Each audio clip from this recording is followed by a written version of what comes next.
The diner smelled like burnt coffee and decades of grease that no amount of bleach could scrub away.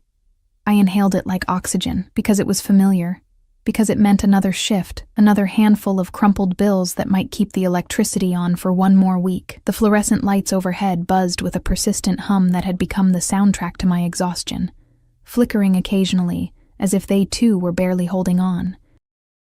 My feet ached in shoes held together more by duct tape than stitching. I'd worked a double yesterday, and the day before that, and probably the day before that too. Time blurred when you were drowning, when you'd become invisible to everyone who walked past you on the street, who looked through you like you were made of glass. "Table 7 needs a refill," barked Maurice from behind the counter, not bothering to look up from his crossword puzzle. He never looked up. None of them did. I grabbed the coffee pot, its handle warm against my perpetually cold fingers, and made my way through the narrow aisle between booths. The lunch rush had died down to a trickle. Just a few truckers nursing their third cups, and a businessman who'd been typing furiously on his laptop for the past 2 hours, ordering nothing but water with lemon. That's when I saw her. She sat alone in the corner booth, the one with the torn vinyl that we kept meaning to fix but never did. She was old, ancient really, with paper-thin skin that looked almost translucent under the harsh lighting. Her hands trembled as she tried to lift the menu, the laminated pages shaking so violently that I could hear them rustling from 10 feet away. Something twisted in my chest. Recognition, maybe. Not of her specifically, but of that particular brand of loneliness that settles into your bones when the world has decided you no longer matter. I approached her table with the coffee pot extended like an offering. "Can I get you something to drink, ma'am?" She looked up at me with eyes that were a startling shade of gray, sharp despite the cloudiness of age, like steel wrapped in gauze. Her gaze traveled over my face with an intensity that made me want to look away. But I held steady. I'd learned long ago that looking away was the same as disappearing. "Coffee," she said, her voice surprisingly strong despite the tremor in her hands. "Black. And perhaps you could help me read this menu? My eyes aren't what they used to be." "Of course." I set down the pot and slid into the booth across from her without thinking, without asking if it was okay. Maurice would kill me if he saw. Waitresses weren't supposed to sit with customers, but something about this woman made all those stupid rules seem even more meaningless than usual. I read through the options slowly, describing each dish in more detail than the menu provided, adding which ones I thought were actually edible, and which ones to avoid. She listened with a small smile playing at her lips, occasionally asking questions about ingredients or preparation in a way that suggested she knew far more about cooking than our greasy spoon could ever deliver. "The meatloaf," she finally decided, "and mashed potatoes. Real ones, not instant." "Real ones," I confirmed, though that was generous. "They came from a box, but at least they required actual water and butter." "You're kind," she said as I started to stand. Her hand shot out faster than I would have thought possible for someone her age, wrapping around my wrist with surprising strength. Her skin was cool and dry, like parchment. "What's your name, child?" "Sarah," I told her, unsure why my voice came out softer than intended. "Sarah Mitchell. Sarah." She repeated it like she was tasting the syllables, testing their weight. "A good name. Strong. Biblical." I nodded, though I'd never felt particularly strong. My mother had named me after a grandmother I'd never met, a woman who'd apparently survived the Depression by sheer force of will. I wondered sometimes if survival ran in families like eye color or the tendency toward addiction, if it was something you could inherit along with debt and disappointment. "I'll get your order in," I said, gently extracting my wrist from her grip. The afternoon crawled forward with the sluggish pace of honey dripping from a spoon. I brought the old woman her meatloaf, watched her eat with careful, measured bites, refilled her coffee 3 times. She didn't seem to be in any hurry to leave, and I found myself checking on her more often than necessary, drawn back to that corner booth by something I couldn't name. Between refills, I caught her watching me. Not the vacant stare of someone lost in their own thoughts, but an active observation, cataloging, assessing. It should have made me uncomfortable, but instead I felt seen. Actually seen, maybe for the first time in months. You work hard, she commented during one of my visits to her table. It wasn't a question. Trying to, I said, wiping down the already clean surface with a rag that had seen better days. Bills don't pay themselves. Family? Just me now. The words came out more bitter than I intended. I thought about softening them, adding some explanation, but what was the point? The truth was the truth. My mother had drunk herself to death 2 years ago, and my father had never been more than a name on a birth certificate I'd lost during one of our many evictions. She nodded slowly, as if this confirmed something she'd already suspected. The hardest workers are always the ones with the most to lose. Before I could respond, the bell above the door chimed. I glanced up out of habit and felt my stomach drop. 3 men walked in. No, they didn't walk. They entered. There was a difference. They moved with the kind of confidence that came from never having to look over their shoulder, never having to wonder if they belonged. 2 of them were massive, built like brick walls stuffed into expensive suits that probably cost more than I made in 6 months. They flanked the 3rd man like satellites orbiting a planet. The 3rd man. I couldn't look away from him even though everything in me screamed to drop my gaze, to become invisible the way I'd perfected over years of practice. He was tall, well over 6 feet, with dark hair swept back from a face that belonged on ancient Roman coins. Sharp angles and strong bones, a jaw that could cut glass. But it was his eyes that trapped me. Dark as espresso, and just as bitter, scanning the diner with the mechanical precision of someone assessing threats and exits in the same glance. He wore all black, a suit that fit him like it had been sewn onto his body, a shirt with no tie, the top button undone just enough to reveal a glimpse of a thick neck.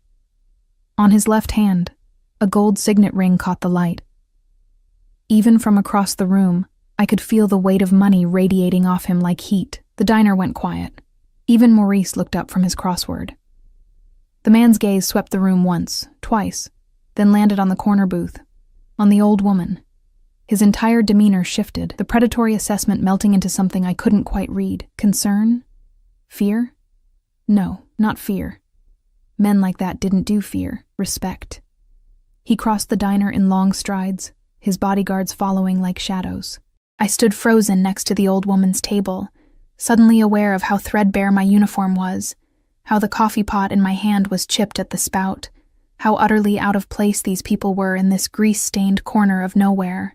"Nona," the man said, and his voice was like velvet wrapped around steel, smooth and dark and dangerous. He spoke the word with an accent I couldn't place. Something European, maybe, or just the particular cadence of old money and older bloodlines. The old woman, Nonna, smiled up at him with genuine warmth that transformed her face. "Domenico, you're late." "Traffic," he said, though something in his tone suggested that traffic didn't usually dare to delay him. His eyes flicked to me, and I felt that gaze like a physical touch, traveling from my scuffed shoes up to my face with an assessment that made my skin prickle. "Who's this?" "Sarah," the old woman said before I could answer. "She's been taking excellent care of me." "Has she?" It wasn't a question. He continued to stare at me, and I realized with a jolt that his eyes weren't actually black. They were such a dark brown they only looked black in the dim diner lighting. Up close, I could see flecks of amber near the pupils, like embers in cooling coal. I should have said something, anything. But my mouth had gone dry, and all I could think about was how his presence seemed to consume all the oxygen in the room, how even standing 5 feet away from him felt like standing too close to a fire. I started, gesturing vaguely with the coffee pot toward other tables that didn't need me, toward anywhere that wasn't here. "Stay," the old woman said, and again that surprising strength in her voice. "I haven't paid yet. Of course, the check." I fumbled in my apron pocket for the pad, my hands suddenly clumsy, fingers not working quite right. I scribbled the total, $12.47, including the upcharge for real mashed potatoes, and set it on the table. The man, Domenico, pulled out a wallet that looked like it was made from some kind of exotic leather. Crocodile, maybe. He extracted several bills without looking at them and dropped them on the table. I glanced down and felt my heart stop. Hundreds. 5 of them. $500 for a $12 meal. "Sir?" I can't. This is too much. I'll need to get change. Keep it, he said, his attention already shifting back to his grandmother. But then he paused, looked at me again with those burning ember eyes. You were kind to her. That matters. The old woman was struggling to stand, her movements slow and painful. Without thinking, I reached out to help her, supporting her elbow as she rose. She was lighter than I expected, fragile as a bird, and I found myself wondering how someone so delicate had managed to walk into the diner alone. Thank you, Sarah, she said, patting my hand with those cool, papery fingers. Then she leaned in close, so close I could smell her perfume. Something expensive and floral that didn't belong in a place that smelled like burnt coffee and industrial cleaner. You have a good heart. Don't let this world take that from you. Before I could respond, Domenico had his arm around her, guiding her toward the door with a gentleness that seemed incongruous with everything else about him. The bodyguards followed, one of them holding the door open as they exited into the bright afternoon sunlight. I stood there like an idiot, holding $500 and a coffee pot, watching through the window as they helped the old woman into the back of a black SUV with tinted windows. Not just any SUV, something massive and sleek that probably had armor plating under the paint job. A second SUV was parked behind it, engine running. Holy shit, Maurice said from behind the counter. Do you know who that was? I turned to look at him, still dazed. Some rich guy helping his grandmother? Maurice laughed, but it sounded wrong. Too high, too nervous. That was Domenico Salvatore, and if that was his grandmother, he trailed off, his face going pale. Jesus, Sarah. That was Elena Salvatore. The Salvatores. The name meant nothing to me. I shook my head, confused. The Salvatore family, Maurice repeated, as if that should explain everything. When I continued to stare blankly, he added in a whisper, the Mafia, Sarah. That was the Salvatore crime family. And you just sat down and had lunch with the matriarch. The coffee pot slipped from my fingers, shattering on the linoleum floor in an explosion of glass and lukewarm coffee. I looked down at the mess, at my shoes now soaked and surrounded by shards, and thought absurdly that I couldn't afford to replace either the pot or the shoes. But all I could really focus on was the weight of those $500 bills in my apron pocket, and the memory of dark eyes that had looked at me like I was something more than invisible. Like I was something worth noticing. Like I had just made a mistake I couldn't even begin to understand. I didn't sleep that night. The money sat on my nightstand, 5 crisp $100 bills that seemed to glow in the darkness of my studio apartment, like radioactive material.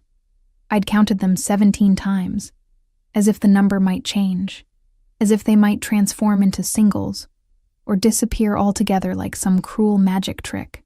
$500. I made that in 2 weeks if I was lucky, if the tips were good and Maurice didn't dock my pay for broken dishes or customer complaints. $500 could mean my rent paid on time for once. It could mean groceries that weren't expired clearance items. It could mean breathing room, just for a moment, just enough to stop the constant vice grip of panic that had become my normal. But every time I reached for the bills, my hand froze. The Salvatore family, the Mafia. I'd spent the hours after my shift Googling on my cracked phone screen, squinting at articles and news reports that painted a picture I wished I could unsee. The Salvatores weren't just wealthy, they were untouchable. Old money mixed with old crimes, a dynasty built on blood and secrets that went back generations. Domenico Salvatore himself was mentioned in dozens of articles, always carefully worded, always dancing around direct accusations. Alleged connections to organized crime, suspected money laundering, under investigation but never charged. The photos showed him at charity galas, at the openings of legitimate businesses, restaurants, hotels, import companies, always in expensive suits, always with that same predatory awareness in his eyes, even frozen in newsprint. In several photos, an older woman stood beside him, Elena Salvatore, his grandmother. The woman whose trembling hands I'd held while reading her a menu. I rolled onto my side, staring at the money in the thin light filtering through my broken blinds. The street lamp outside cast prison bar shadows across my floor, across the water stain on the ceiling that looked like a map of somewhere I'd never go, Across the pile of unpaid bills I kept meaning to organize but couldn't bring myself to touch. You were kind to her. That matters. His voice echoed in my head, that dark velvet wrapped around steel. I pressed my palms against my eyes until I saw stars, trying to push away the memory of how he'd looked at me. Really looked at me. Like I was a puzzle he was trying to solve, rather than another invisible waitress in another forgettable diner. By the time my alarm went off at 5 a.m., I'd convinced myself that it didn't matter who they were. I'd been kind to an old woman, that was all. I'd accepted a generous tip, that was all. Tomorrow, today now, technically, I'd go back to work, and everything would return to normal. They'd been passing through. People like that didn't come back to places like Maurice's diner. I was wrong.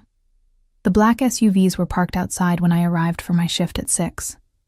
Same massive vehicles, same tinted windows that reflected the gray morning light like dark mirrors. My steps slowed on the sidewalk, my heart suddenly thundering so loud I could hear it in my ears. Maybe they weren't here for the diner. Maybe they were visiting some other business on this street, though that seemed unlikely given that the other businesses included a laundromat, a pawn shop, and a boarded-up storefront that had once sold discount furniture. I forced myself to keep walking. I needed this job. I couldn't afford to be late, couldn't afford to give Maurice any reason to cut my hours. The door chimed as I pushed it open, and I immediately felt every eye in the place turn toward me. The diner was emptier than usual for the morning shift. Just 2 truckers at the counter, both of whom looked like they were trying very hard to focus on their eggs. And in the corner booth, the same corner booth from yesterday, sat Elena Salvatore. She smiled when she saw me, that same warm expression that had transformed her face before.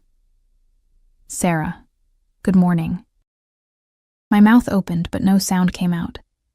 I stood frozen in the doorway like a deer caught in headlights, my bag slipping from my shoulder to hang in the crook of my elbow. "Don't just stand there, Mitchell," Maurice hissed from behind the counter. His face was pale, sheened with sweat despite the morning chill. "Take the lady's order." Right. Order, that was my job. I was a waitress. This was a customer. The fact that this customer had a grandson who could probably make me disappear without a trace was irrelevant to my immediate responsibilities. I approached the booth on legs that felt like they belonged to someone else, pulling out my order pad with fingers that trembled only slightly. "Good morning, Mrs. Salvatore. Coffee?" "You remembered how I take it?" she said, sounding pleased. "Black. And please call me Elena. Mrs. Salvatore makes me sound ancient."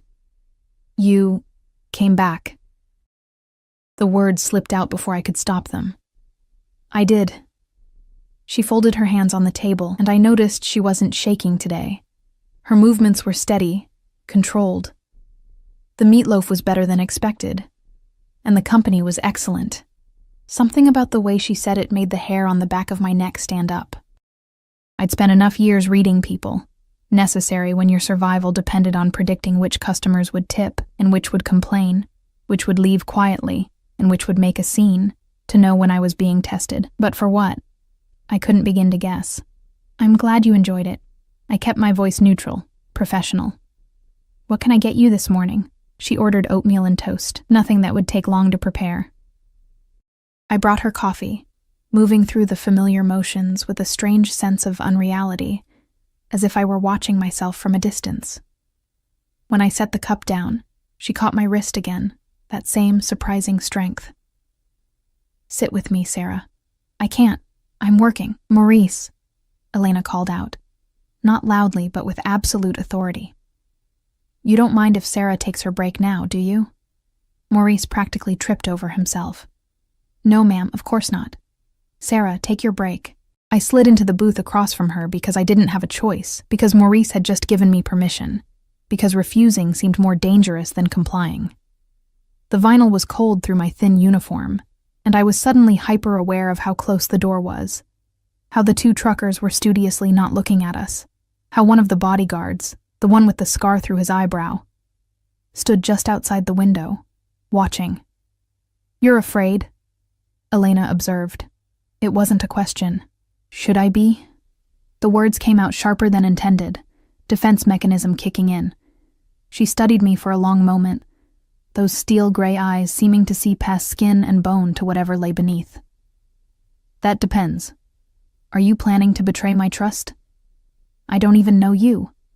No, she agreed, but you helped me yesterday. Not because you knew who I was, you clearly didn't, but because you saw an old woman struggling and you chose kindness. Do you know how rare that is? I thought about the streets I walked every day, the people who stepped over homeless veterans and ignored crying children, the way everyone seemed wrapped in their own survival to the point where compassion became a luxury no one could afford.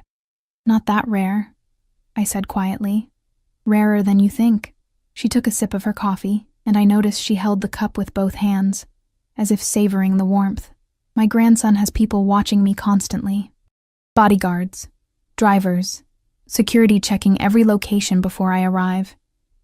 Yesterday I slipped away from them.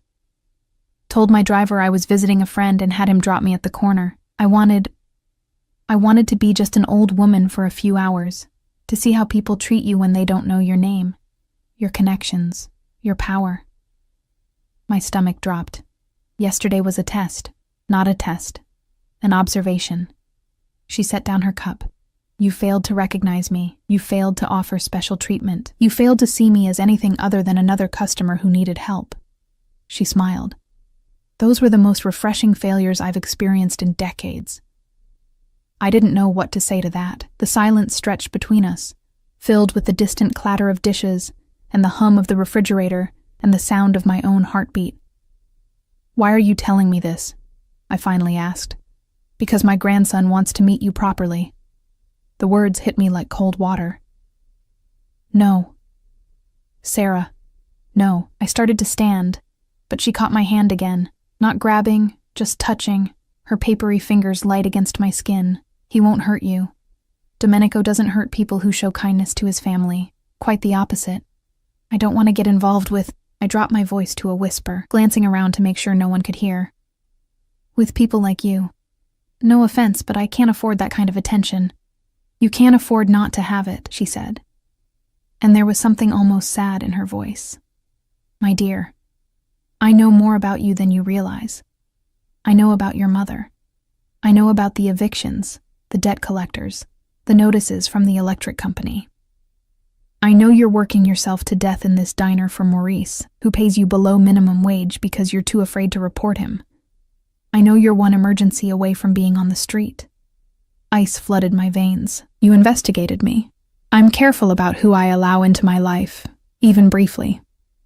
She released my hand, but what I found wasn't a threat. I found a young woman who's been dealt a terrible hand and is doing her best to play it with dignity. That's admirable. That's also unnecessary. What are you offering? A conversation. Dinner. Somewhere nice, not here. She gestured at the diner with a slight wrinkle of her nose. You'll be safe. You have my word. The word of a... I stopped myself, but she finished the sentence. The word of a criminal? Yes. But unlike many supposedly respectable people, when I give my word, I keep it. She pushed a card across the table, heavy stock, cream-colored, with an address embossed in gold. Tonight, 7 o'clock, a car will pick you up at your apartment. You know where I live. I know everything I need to know. She stood, moving with that same careful precision. Today's trembling hands had definitely been an act. Don't be afraid, Sarah. This could be the best thing that ever happened to you. Or you can refuse, and nothing changes. You'll keep working here until your body gives out, or Maurice finally fires you, and eventually, you'll disappear into the cracks like so many others. She leaned down, her voice dropping to barely above a whisper. But I don't think you want to disappear. I think you want to be seen. She left before I could respond, before I could process what had just happened. The bodyguard opened the door for her, and she disappeared into the back of the SUV like smoke dissolving into air. I sat in the booth long after she'd gone, staring at the card in my hand. The address meant nothing to me, but I could look it up. Could decide, could choose. You okay? Maurice asked, hovering nearby with the coffee pot. He looked nervous, like I might shatter if he spoke too loudly. Fine, I lied. I'm fine. But I wasn't fine, because Elena Salvatore was right about one thing. I did want to be seen. I'd spent so long being invisible, being nothing, being the kind of person that the world looked through rather than at. And yesterday, for just a moment, I'd felt the weight of actual attention, Domenico Salvatore's dark eyes on me, seeing me, noticing me. It had terrified me. It had also felt like finally being able to breathe after drowning for years. The rest of my shift passed in a blur. I moved through the motions mechanically, taking orders, delivering food, refilling coffee cups, while my mind spun in circles. The card seemed to burn through my apron pocket, a constant reminder that I had a decision to make. By the time I clocked out at 2 p.m., I'd almost convinced myself not to go. It was insane, dangerous, the kind of stupid decision that got people killed in movies and news reports. I didn't know these people. I didn't owe them anything. $500 was generous, but it wasn't worth getting tangled up with organized crime. I walked home through streets that seemed grayer than usual, past buildings that leaned toward each other like tired old men, past the corner where someone had spray-painted hope in dripping red letters that now looked more like a warning than inspiration. My apartment building loomed ahead. 5 stories of water-damaged brick and broken intercoms, the kind of place where you learned not to ask about the stains on the walls or the sounds you heard at night. I climbed the stairs to the 3rd floor, my legs aching from the shift, and stopped dead. There was a dress hanging on my door. Not just any dress. Something that looked like it cost more than 3 months of my rent. Black silk that caught the hallway's dim lighting, with a designer label I recognized from magazine covers. A note was pinned to it in elegant script. For tonight. If you choose to come. My hands shook as I unlocked my door and brought the dress inside. I laid it on my bed, the bed that was really just a mattress on the floor, and stared at it for a long time. This was really happening. They were really expecting me. And somehow, despite every logical part of my brain screaming that this was a mistake, I found myself in the shower, washing away the smell of grease and coffee, preparing for something I couldn't even name. The dress fit perfectly. I stood in front of my cracked bathroom mirror, the only mirror I owned, and barely recognized the woman staring back at me. The silk clung to curves I'd forgotten I had, curves that months of skipped meals and exhaustion had tried to erase. The neckline was modest but elegant, the hem falling just below my knees. Somehow they'd known my exact size. That thought should have terrified me more than it did. I'd used the last of my makeup, remnants from a life before my mother's death when I'd still believed in things like dates and futures.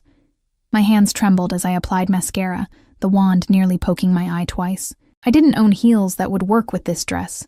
Didn't own heels at all, really, so I'd settled for my least worn pair of flats, black canvas that had somehow survived relatively unscathed. At 6:55 p.m., I heard the car.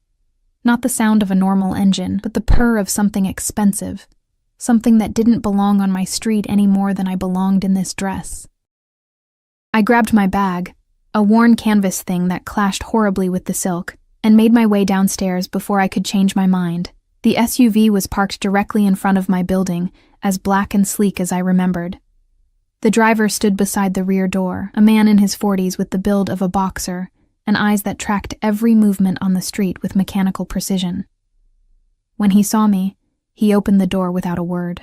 The interior smelled like leather and something else, expensive cologne maybe, or just the scent of money. I slid across the seat, the leather cool and buttery soft, and tried not to think about how many laws were probably being broken in vehicles just like this one. We drove in silence. The driver didn't speak, and I didn't ask questions, watching through tinted windows as my neighborhood gave way to better neighborhoods, which gave way to the kind of neighborhoods I'd only seen in magazines. Tree-lined streets with actual trees that looked healthy and maintained. Houses, no, mansions, set back from the road behind gates and walls. Gardens with flowers that someone actually watered. After 20 minutes, we turned onto a private road that wound up a hill. At the top sat a restaurant that looked like it had been transplanted from the Italian countryside, stone and vine-covered walls, warm light spilling from arched windows, a fountain in the courtyard that probably cost more than my entire apartment building. The driver opened my door, and I stepped out onto cobblestones that were smoother than the floors in my apartment. Another man in a suit, this one younger, with sharp features and an earpiece, gestured toward the entrance. "Ms. Mitchell, they're expecting you." They. Not she. Not Elena. My heart hammered against my ribs as I walked through the courtyard, past the fountain with its perfectly clear water, through doors held open by yet another suited man. The interior was dimly lit, all warm wood and soft candlelight, with tables spaced far enough apart that conversations would be impossible to overhear. Classical music played quietly in the background, something with strings that made me think of old movies and lives I'd never live. A woman in an elegant black dress approached, her smile professional and impersonal. "Ms. Mitchell, right this way." She led me through the main dining room, where well-dressed couples ate dishes I couldn't name, past a staircase with a velvet rope, up to the second floor where the lighting was even lower, the atmosphere even more intimate. We walked down a hallway lined with oil paintings, originals, by the look of them, until we reached a door at the end. The hostess knocked once, then opened the door and stepped aside. The private dining room was smaller than I expected, dominated by a table set for 3. Candles flickered in silver holders. Wine glasses caught the light like captured stars. And sitting at the head of the table, rising as I entered, was Domenico Salvatore. He looked different than he had in the diner, more relaxed somehow, though no less dangerous. He'd removed his jacket, his white shirt rolled to the elbows, revealing forearms that suggested he was more than just a man who signed papers and gave orders. A watch that probably cost more than a car circled his wrist. The signet ring still gleamed on his left hand. "Sarah." My name in his voice was different than it had been yesterday, warmer, almost intimate. "Thank you for coming." Elena sat to his right, smiling at me with genuine pleasure. "You look beautiful, dear. I knew that dress would suit you." I stood frozen in the doorway, suddenly aware of how out of place I was, how this silk dress couldn't hide what I was. A waitress from a failing diner who didn't belong in rooms like this, with people like this. "Please, sit." Domenico gestured to the chair opposite Elena, across from him. When I didn't move immediately, he added more softly, "You're safe here. I promise." The word promise from his mouth carried weight. I found myself moving forward, my feet carrying me to the chair before my brain caught up. He held it for me, pushing it in as I sat, and I caught a whiff of his cologne, something dark and woody with notes of bergamot. Expensive. Everything about him was expensive. He returned to his seat, and for a moment, we just looked at each other across the table. His eyes in the candlelight were the color of dark honey, warmer than I remembered, but still sharp, still assessing. I wondered what he saw when he looked at me, whether he saw past the dress to the fear underneath, the exhaustion that no amount of makeup could fully hide. "You're wondering why you're here," he said. Not a question. Among other things, a slight smile tugged at his lips. "I appreciate directness. It's rare. In your world, maybe. In every world." He poured wine into my glass, something red that probably cost more than my monthly rent. "My grandmother tells me you were kind to her, that you helped her without expectation of reward." "I was doing my job. No." Elena leaned forward, her gray eyes intent. "You went beyond your job. You sat with me. You read to me. You made me feel human rather than—" She paused, choosing her words carefully, "rather than a burden." I took a sip of wine to avoid responding. It tasted like velvet and dark fruit and something I couldn't identify. It tasted like everything I'd been missing without knowing it existed. "She also tells me you're struggling," Domenico continued, and I felt my spine stiffen. "Working yourself to exhaustion for wages that barely keep you alive. No family, no safety net. One emergency away from homelessness." "I'm fine," I said automatically. The lie I'd told myself so many times it almost felt true. "You're not fine." He said it gently, but firmly. "And there's no shame in admitting it. The world is designed to grind people like you into dust. You work hard, you follow the rules, and you still can't get ahead because the system is rigged against you. And you're part of that system," I pointed out, meeting his eyes. "You're part of what's rigged." Something flashed in his expression.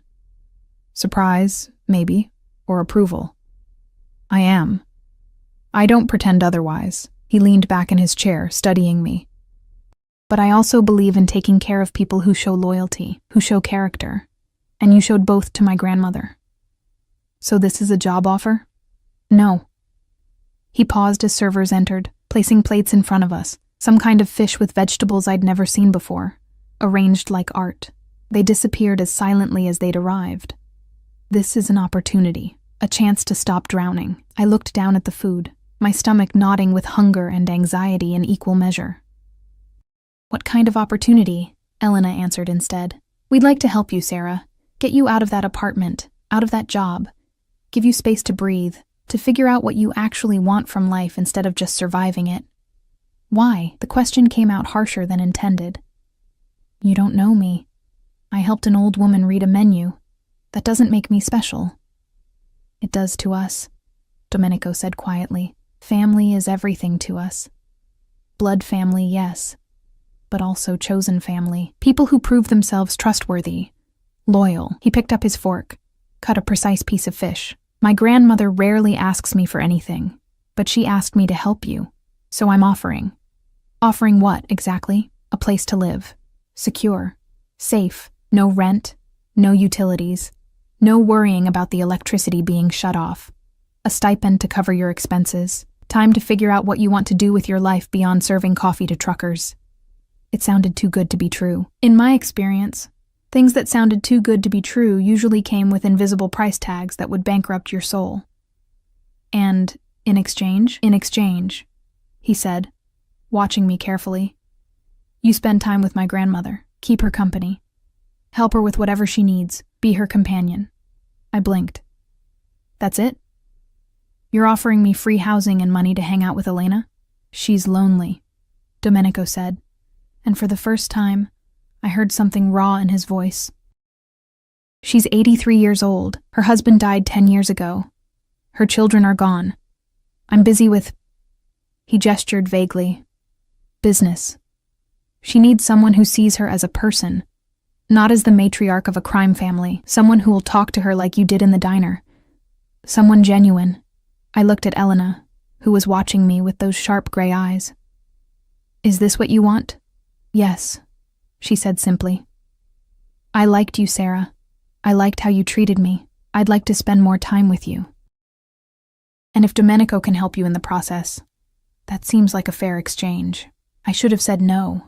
Every survival instinct I'd honed over years of bad decisions and worse luck screamed at me to run, to get up from this table and disappear back into my anonymous life where I was invisible, but at least I was my own. But I was so tired of being invisible.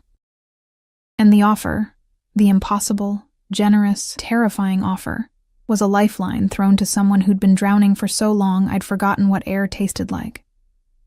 Where would I live? Something shifted in Domenico's expression. Not quite a smile, but close. Like he'd known I'd ask that question.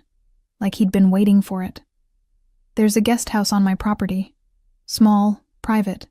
It's currently unused. He took a sip of wine. You'd have your own space, your own entrance, privacy. But you'd be close enough to visit my grandmother regularly. She lives in the main house. And you? I also live in the main house. He set down his glass, his gaze never leaving mine. But I'm rarely there. Business keeps me occupied most hours of the day. You'd barely see me. I wasn't sure if that was reassuring or disappointing, both feelings twisted together in my chest in a way I didn't want to examine too closely. Can I think about it? Of course. Elena reached across the table, patting my hand. This is a big decision. Take your time. But Domenico leaned forward, his elbows on the table, and when he spoke, his voice was low and serious. The offer expires in 3 days. Not because I'm trying to pressure you, but because if you decline, we'll need to make other arrangements for my grandmother's care. I need to know if you're in or out. 3 days to decide if I wanted to accept help from a crime family. 3 days to choose between my current life, exhausting, lonely, slowly killing me, and whatever this new life might be. 3 days to figure out if I was brave enough or desperate enough or stupid enough to take the hand being offered, even if I couldn't see where it would lead. We ate dinner, the conversation shifting to lighter topics. Elena asked about my favorite books, my taste in music, what I'd wanted to be as a child before life got in the way. Domenico mostly listened, occasionally adding a comment or question, his presence a constant weight even when he wasn't speaking. I found myself relaxing slightly, the wine warming my blood, the food, the best I'd ever tasted, grounding me in the moment. But underneath the pleasant conversation, I felt the current of something else. The way Domenico's eyes followed me when he thought I wasn't looking, the way Elena watched our interactions with a knowing smile, the way the air seemed to thicken whenever his hand moved near mine on the table, never quite touching but close enough that I felt the heat of his skin. When the evening ended, Domenico walked me down to the car himself. Elena had said her goodbyes upstairs, hugging me with surprising strength and whispering, "Say yes, dear. Please say yes." The night air was cool after the warmth of the restaurant. Domenico's hand appeared at the small of my back, not quite touching, just hovering, as he guided me down the steps. I was hyper-aware of that almost touch, of how my body leaned slightly toward it, despite my brain's protests. "Thank you for coming tonight," he said, as we reached the SUV. "I know this was probably terrifying." "Probably?" I laughed, but it came out shaky. "I'm pretty sure I've been terrified since the moment Elena told me who you were." "Good." I looked up at him, startled. "Good?" "Fear means you're smart enough to understand the situation, smart enough to be careful." His eyes met mine, and in the dim light from the restaurant, they looked almost black again. "But don't let fear be the only thing you feel." "What else should I feel?" He smiled then, a real smile that transformed his face from merely handsome to devastating. "Hope, maybe, possibility. The sense that your life could be different. Better."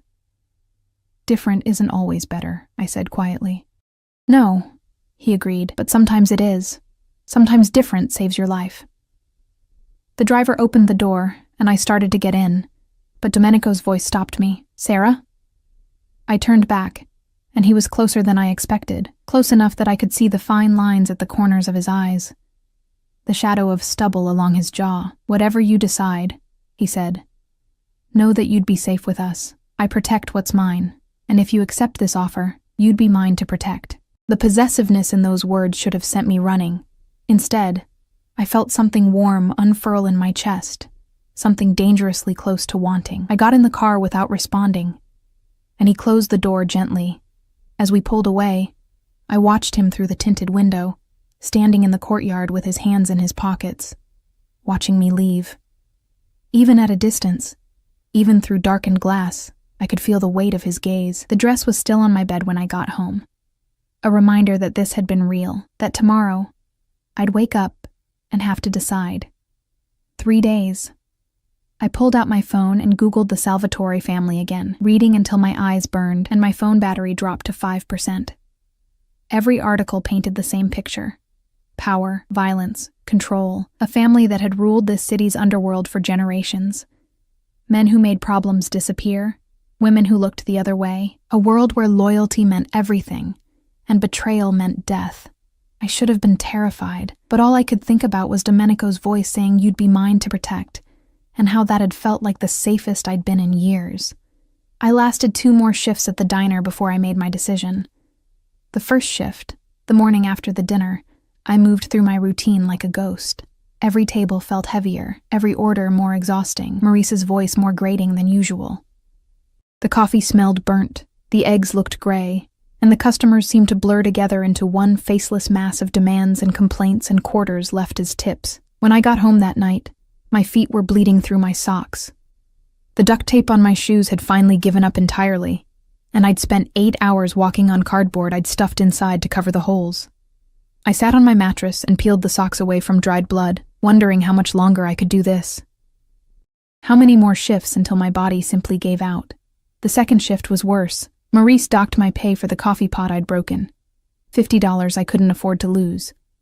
A customer grabbed my ass while I was refilling his water, and when I reported it, Morris told me to be more careful about how I leaned over tables.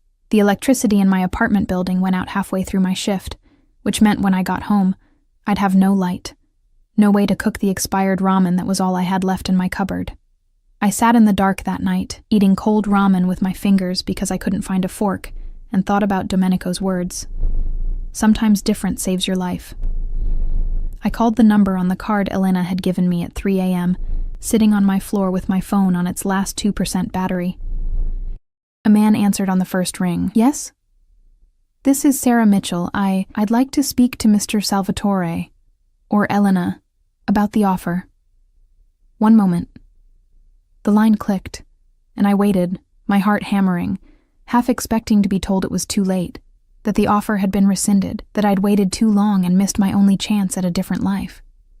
Then his voice, rough with sleep, but instantly alert.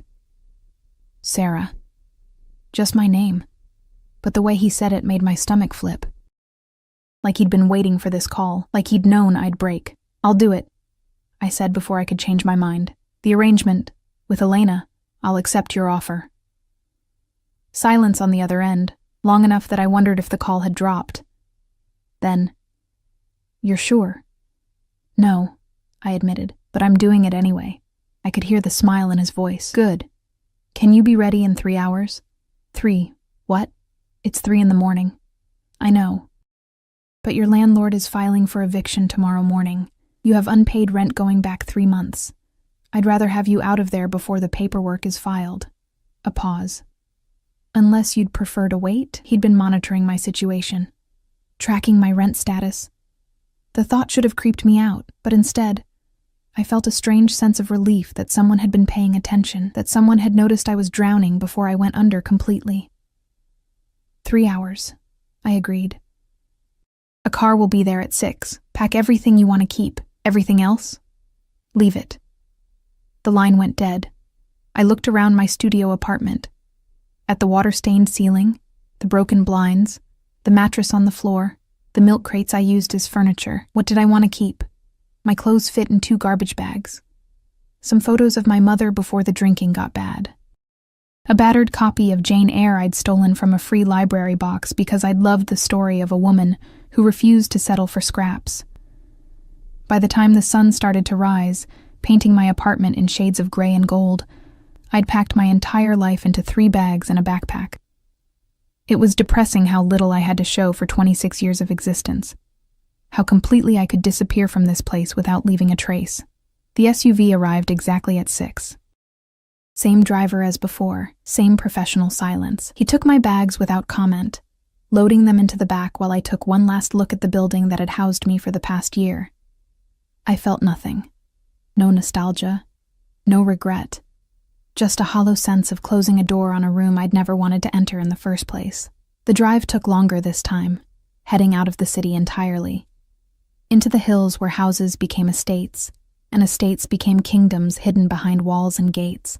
We turned onto a private road that wound through manicured grounds. Actual grass, actual gardens, trees that looked like they'd been planted by someone's great-grandfather, and tended ever since. The house appeared around a bend, and I felt my breath catch. It wasn't just a house. It was a compound. The main building was 3 stories of stone and glass, Mediterranean architecture with terracotta roofs and arched windows that caught the morning light. Wings extended on either side, and beyond them, I could see other structures, a pool house, what looked like a guest cottage, some kind of garage that probably held more cars than I'd owned in my lifetime. We drove past the main house, following a gravel path that curved through more gardens, and stopped in front of a smaller building tucked behind a grove of olive trees. The guest house. But calling it a guest house was like calling the ocean damp. It was a cottage straight out of a fairy tale. Stone walls covered in climbing roses. A blue door with an iron knocker shaped like a lion's head. Windows with actual shutters. The driver opened my door. "Welcome home, Ms. Mitchell." Home. The word felt foreign. He carried my bags to the door, which opened before we reached it. A woman in her 50s stood in the doorway, dressed simply but elegantly in slacks and a cardigan, her dark hair pulled back in a neat bun. "Sarah," she said warmly. "I'm Maria. I manage the household. Mr. Salvatore asked me to help you get settled." The interior of the cottage was even more stunning than the exterior. An open floor plan with exposed beams, a kitchen with actual granite counters and appliances that looked like they'd never been used, a living room with furniture that was probably worth more than everything I'd owned combined. Maria showed me the bedroom, king-sized bed with fluffy white linens, a closet bigger than my entire previous apartment, an ensuite bathroom with a tub I could drown in. The cottage is fully stocked, Maria explained, opening the refrigerator to show me shelves full of actual food, fresh fruit, vegetables, cheeses I couldn't name, bottles of wine and juice and everything else a person could possibly need. But you're also welcome to eat in the main house. Elena would love to have you join her for meals. I nodded, overwhelmed, unable to form words. Take today to settle in, Maria continued. Unpack, rest. Elena would like to see you tomorrow morning if you're available. 10 o'clock in the main house. I'll come get you. After she left, I stood in the middle of the cottage and tried to process what had just happened.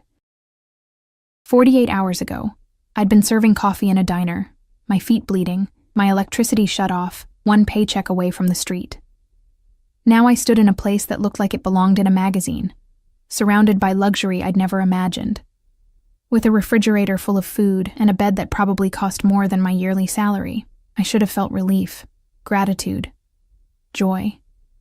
Instead, I felt the weight of debt accumulating because nothing was free, nothing was ever free. And I'd just accepted help from people who operated outside the law, who solved problems with violence, who made people disappear. But I'm here, I thought, running my hand over the cool granite countertop. I'm safe. I'm fed. I have a bed and a roof, and no one is threatening to evict me. That had to count for something. I spent the day unpacking my 3 bags into a space that made my belongings look even more pathetic than they had in my apartment. My clothes barely filled a quarter of the closet. My photos looked lost on the vast dresser. The stolen copy of Jane Eyre sat alone on a bookshelf that could hold hundreds of volumes, but when I showered, in water that was actually hot, with water pressure that didn't sputter and die, and then collapsed onto the bed, I slept for 12 hours straight. No nightmares about eviction notices, no waking up in a panic about bills. Just deep, dreamless sleep in sheets that smelled like lavender and felt like clouds. I woke to afternoon sunlight streaming through windows I hadn't bothered to close, and for a moment, I forgot where I was. Then it all came rushing back, the cottage, the offer, the decision I'd made at 3 a.m. that had completely changed my life. There was a knock at the door. I pulled on jeans and a t-shirt, my nicest ones, which still looked shabby in these surroundings, and opened the door to find Domenico Salvatore standing on my doorstep. He was dressed more casually than I'd seen him before. Dark jeans, a black t-shirt that showed off shoulders that definitely didn't come from signing papers. But even dressed down, he carried himself with that same dangerous authority, that sense that he was always the most powerful person in any room. You slept, he observed, his eyes traveling over my face. Good. You needed it. Yes. Thank you. For all of this, I gestured vaguely at the cottage, at everything. It's too much. It's exactly enough. He shifted his weight, and I realized he seemed almost uncomfortable. Unsure. It was strange seeing that on him, humanizing in a way that made him more dangerous, not less. May I come in? I stepped back, letting him enter. He moved through the space with the ease of someone who owned it, which he did. But his eyes kept returning to me, tracking my movements as I nervously tidied things that didn't need tidying. My grandmother is very pleased you accepted, he said, stopping by the bookshelf and pulling out my copy of Jane Eyre. He studied it, thumbing through pages that were dog-eared and coffee-stained. This is your favorite? How did you? You've read it enough times to nearly destroy it. He smiled slightly. I appreciate a woman who knows what she wants and holds on to it. He set the book down and turned to face me fully, leaning against the bookshelf with his arms crossed. The casual pose should have made him less intimidating. It didn't. There are rules, he said. Things you need to understand if you're going to live here. My stomach tightened. What kind of rules? Nothing unreasonable, but important. He ticked them off on his fingers. First, you don't ask questions about my business. You see things. You hear things. You forget them. Understand? I nodded. Second, you don't leave the property without informing Maria or one of the security team. It's for your safety. There are people who would hurt you to get to me or my grandmother. I need to know where you are. So I'm a prisoner? His expression darkened. You're protected. There's a difference. You can come and go as you please, but I need to be able to keep you safe. That means knowing your location, okay? I said quietly. Third. He pushed off from the bookshelf, closing the distance between us until he was close enough that I could smell his cologne, feel the heat radiating from his body. You're off limits to my men, all of them.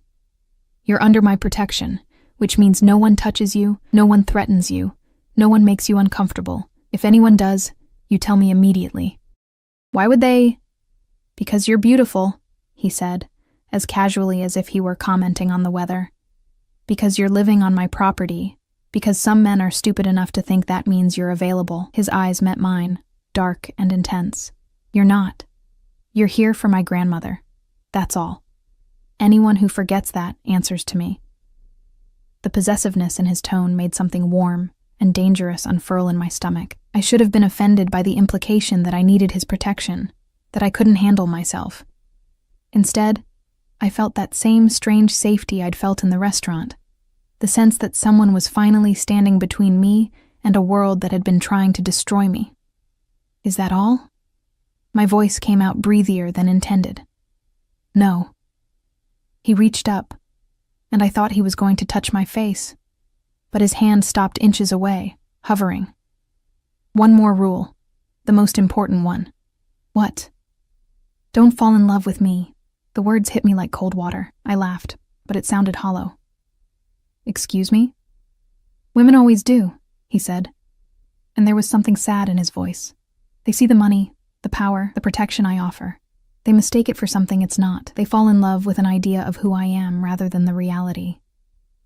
He dropped his hand. I'm not a good man, Sarah. I do terrible things to terrible people. I've killed. I've destroyed.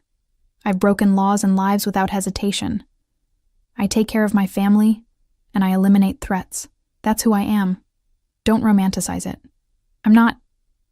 I wouldn't, I stammered, feeling heat rise in my cheeks. Good, but his eyes said something different. They traveled over my face like he was memorizing it, like he was trying to solve a puzzle he couldn't quite figure out. Because you deserve better than what I could give you. You deserve someone clean, someone safe, someone who won't drag you into the darkness. Maybe I'm already in the darkness, I said quietly. Maybe I've been there so long I've forgotten what light looks like. Something flashed in his expression. Hunger, maybe, or recognition. For a moment, we just stood there, close enough to touch but not touching, the air between us electric with everything we weren't saying. Then he stepped back, breaking the spell. Maria will come get you tomorrow morning. Be ready by 9:30. My grandmother likes punctuality. He moved toward the door, and I followed, my mind still spinning from his words. Don't fall in love with me, as if I had any intention of falling for a man who just admitted to being a killer, as if my heart was stupid enough to attach itself to someone so obviously dangerous. He paused at the threshold, looking back at me. Welcome home, Sarah. I hope you find what you're looking for here. Then he was gone, striding back up the path toward the main house with that predatory grace, leaving me standing in the doorway of my fairy tale cottage, wondering what the hell I'd gotten myself into, and why my heart was racing like I'd just run a marathon. I closed the door and leaned against it, pressing my palm against my chest to feel my heartbeat gradually slow. Don't fall in love with me. It should have been an easy rule to follow. It should have been the easiest one of all. The next 6 weeks passed in a blur of surreal normalcy. I spent my mornings with Elena, who turned out to be sharp as a knife despite her age. We'd have coffee in the main house's sunroom, a glass-enclosed space filled with plants that probably cost more than cars, and she'd tell me stories about her life. Not the crime family parts, never that, but stories about growing up in Sicily, about immigrating to America with nothing, about meeting her husband at a church social and knowing immediately he was the one. He was dangerous, she told me one morning, her eyes distant with memory. Everyone said to stay away from him. But danger isn't always bad, Sarah. Sometimes danger is just power that hasn't learned to be gentle yet. I thought about Domenico when she said that. How I'd barely seen him in the week since I'd arrived. Just glimpses as he left early in the morning, or returned late at night. Always surrounded by his men, always on the phone, always moving like a shark that would die if it stopped swimming. The few times our paths crossed, he'd nod politely, ask how I was settling in, then disappear before I could form a response. It was like he was avoiding me. Like that moment in the cottage, the almost touch, the warning not to fall for him, had scared him as much as it had scared me. Afternoons, I explored the property. The gardens were massive, with hidden pathways and secret corners where you could sit and read and forget the world existed. I found a bench under a willow tree that became my favorite spot, where I'd bring books from the main house's library, actual first editions, leather-bound volumes that I handled like religious artifacts. Maria checked on me daily, always with some excuse. Did I need anything? Was the cottage comfortable? Would I like to join the staff for dinner? I realized slowly that she was lonely too, that working for a family like the Salvatores meant isolation from the normal world. We became friends, cautiously at first, then more genuinely as the weeks passed. Evenings, I'd return to my cottage and try to process my new reality. I had money now. Domenico had set up an account with what he called a modest stipend that was more than I'd made in 6 months at the diner. I had food, shelter, safety.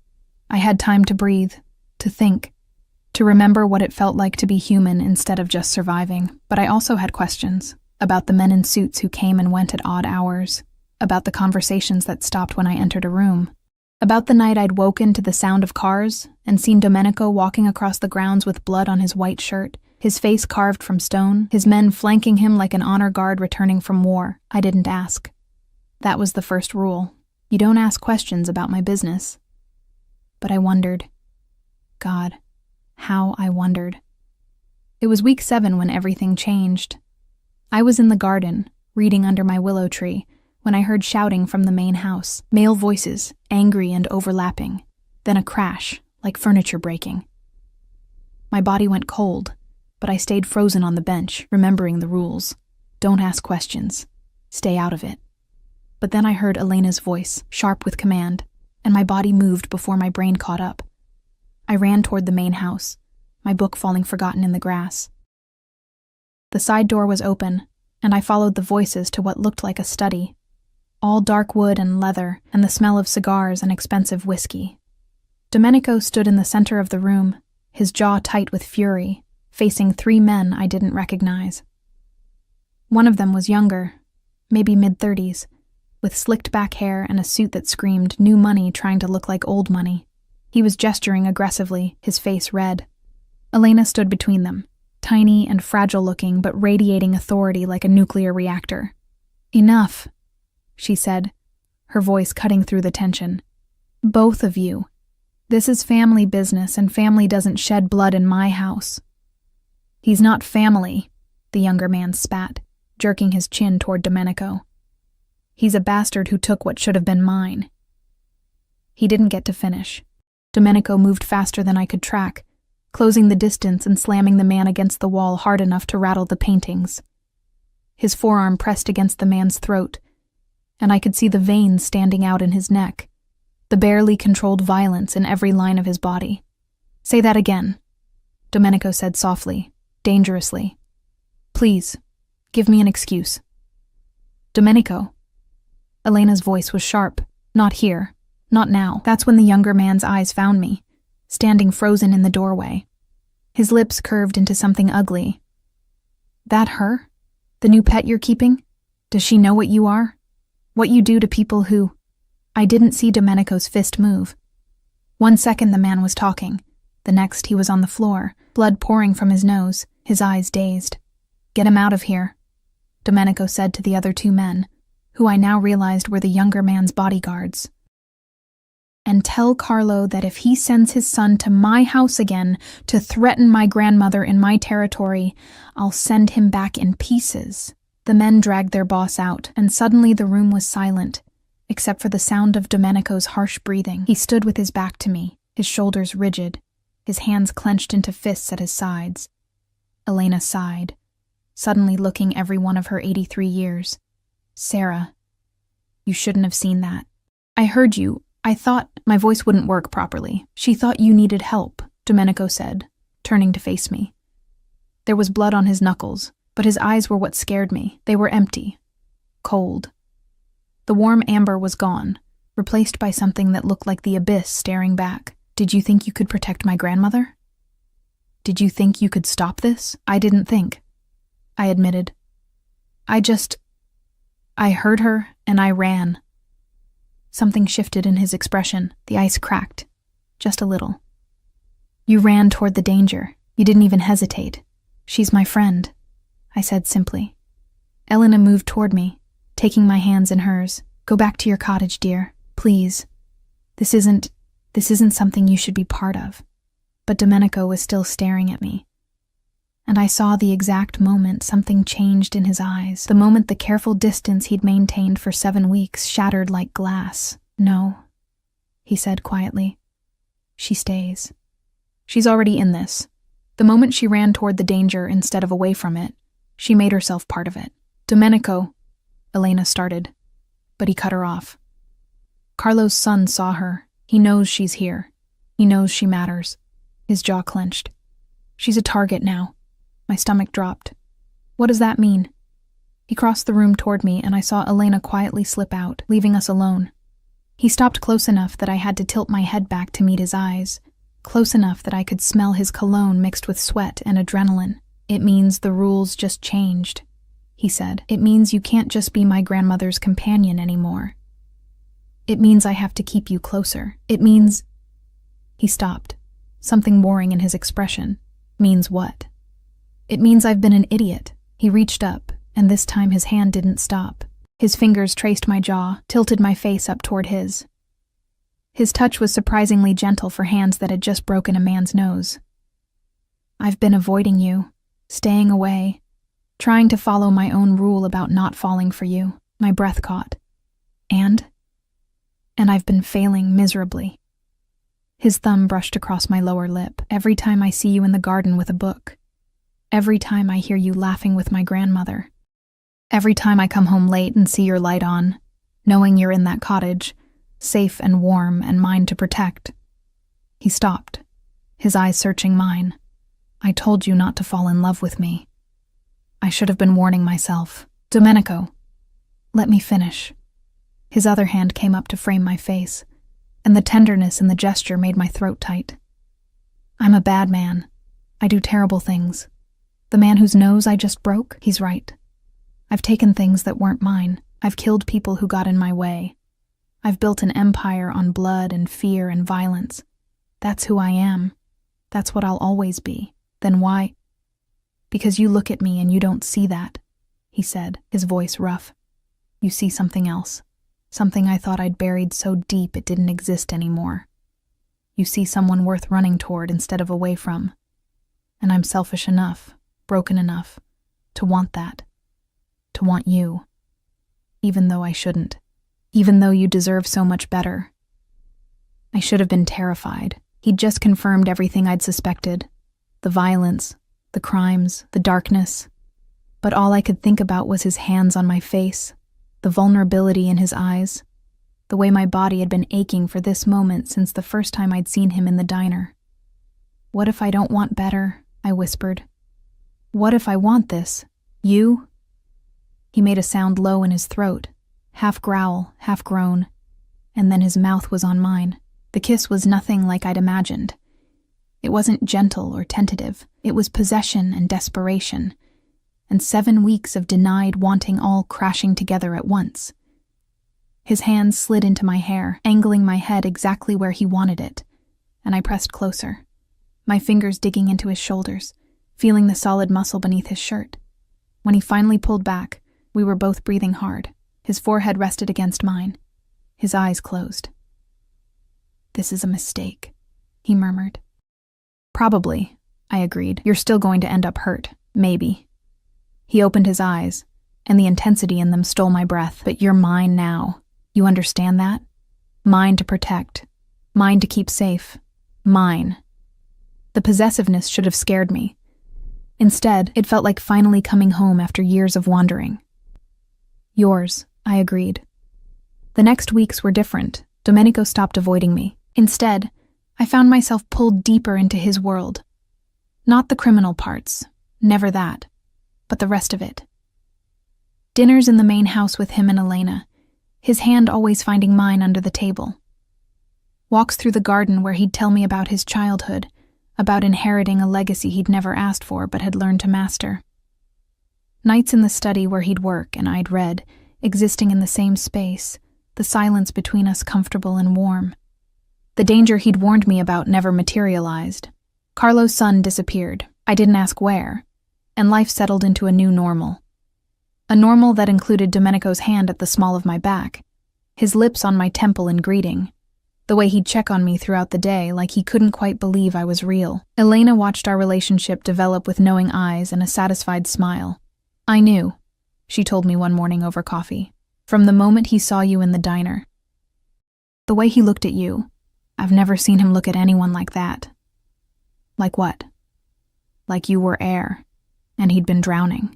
3 months after that first kiss, Domenico took me back to the diner. Maurice had closed it down, couldn't make rent without staff willing to work for nothing. The building was empty now, windows dark, a for lease sign in the window. We stood on the sidewalk outside, and he pulled me against his chest, his chin resting on top of my head. "Do you miss it?" he asked. I thought about the burnt coffee, the bleeding feet, the exhaustion that had seeped into my bones. I thought about being invisible, being nothing, being someone the world looked through rather than at. "No," I said honestly. "I don't miss any of it. Good." He turned me in his arms so I was facing him. "Because I'm never letting you go back to that life. Never letting you be invisible again. You're mine, Sarah. And I take care of what's mine." He kissed me there on the sidewalk, in front of the diner where we'd first met, where I'd helped an old woman read a menu and accidentally changed my entire life. When he pulled back, he was smiling. That devastating smile that transformed his face and made me forget he was dangerous. "Come on," he said, taking my hand. "Let's go home." Home. The cottage that had become mine. The property where I was safe. The family I'd found in Elena and Maria, and even the guards who nodded respectfully when I passed. The man who'd pulled me from drowning and taught me how to breathe again. 6 months later, on a morning that smelled like jasmine and coffee, Domenico found me in the garden under my willow tree. He was carrying something, a small box covered in velvet. "I have something for you," he said, sitting beside me on the bench. "Another gift? You already give me everything." "Not everything. Not yet."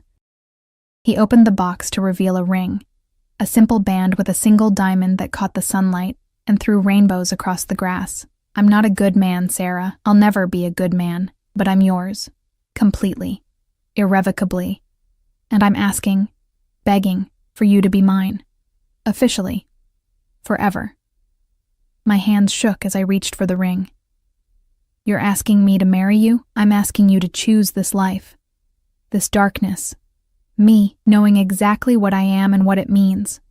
His voice was steady, but his eyes betrayed him. Hope and fear and love all tangled together. "I'll understand if you say no, if you want something cleaner, something safer." I kissed him, cutting off the words. When I pulled back, I was crying, but for the first time in my life, they were happy tears. "Yes," I said. "Yes to all of it. The darkness, the danger, you, all of it. Yes." He slid the ring onto my finger with hands that trembled slightly, then pulled me into his lap, burying his face in my neck. I felt him breathe deeply, like he was trying to memorize my scent, the feel of me in his arms. "I love you," he murmured against my skin. "I shouldn't.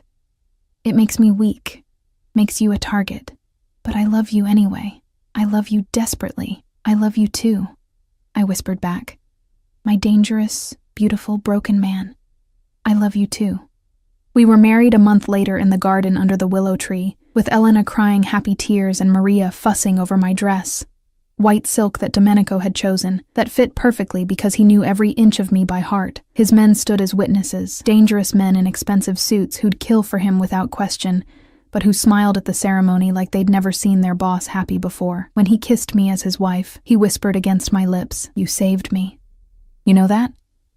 You walked into my life in a diner, helping my grandmother, and you saved me without even trying." "We saved each other," I corrected, because it was true. He'd pulled me from drowning, but I'd taught him how to feel human again. He'd given me safety and protection, but I'd given him love and vulnerability. We were both broken things that had found each other and somehow made something whole. That night, in our bedroom in the main house, I'd moved from the cottage after the engagement. He held me close and traced lazy patterns on my skin. "No regrets?" he asked.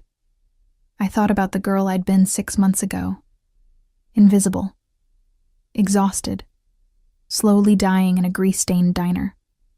I thought about the woman I'd become. Loved, protected, cherished by a dangerous man who'd chosen to be gentle with me, who'd given me a family, a purpose, a life that felt worth living. "Not a single one," I said. And I meant it. Years later, when people would ask how we met, I'd tell them the truth. I was a waitress who helped an old woman not knowing she was the Mafia boss's mother testing me.